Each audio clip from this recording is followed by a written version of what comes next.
যে ছবি এই মুহূর্তে আপনারা দেখছেন নিউ টাউনে, সেখানে রামনবমীতে উত্তেজনা। নিউ টাউন রাম মন্দির চত্বরে বিজেপির মিছিল, এক যুবকের হাতে অস্ত্র থাকায় আপত্তি পুলিশের সঙ্গে বিজেপি প্রার্থীর তর্কাতর্কি। সেই ছবি এই মুহূর্তে আপনারা দেখছেন নিউ টাউন, যেখানে রামনবমীতে রীতিমতো উত্তেজনা।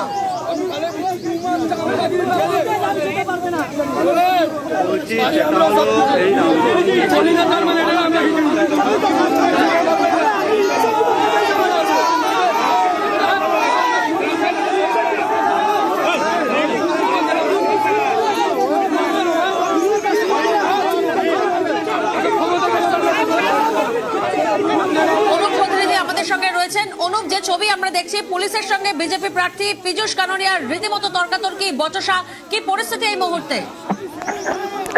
রাম মন্দির, সেই রাম মন্দির রামনবমীর মিছিল, সেই মিছিল ঘিরে কিন্তু একেবারে উত্তেজনা। পুলিশের সঙ্গে প্রথমে বচসায় জড়িয়ে পড়ে এবং দেখা যায় যে এই মিছিল যখন শুরু হওয়ার আগের মুহূর্তে বিজেপি কর্মী সমর্থক তারা যখন উপস্থিত ছিল, অন্যদিকে পীযূষ কানোরিয়া বিজেপি প্রার্থী তিনি উপস্থিত ছিলেন এবং সেই সময় বলা হয় যে মিছিল হওয়ার আগে কিন্তু অস্ত্র পুজো করা হবে। একজন ব্যক্তির বিজেপি কর্মী তিনি যখন এই অস্ত্র নিয়ে রাম মন্দিরে প্রবেশ করছিলেন, পুলিশ তখনই কিন্তু সেই বিষয়টি আপত্তি জানায় এবং আটকায়। এরপরে বিজেপি প্রার্থী পীযূষ কানোরিয়ার সঙ্গে পুলিশের রীতিমতো বচসা হয়, পুলিশের সঙ্গে তর্কতর্কি লক্ষ্য করা যায় এবং পুলিশের সঙ্গে এবার রীতিমতো বিজেপি কর্মী সমর্থকদের ধস্তাধস্তি এমনটা বলা চলে।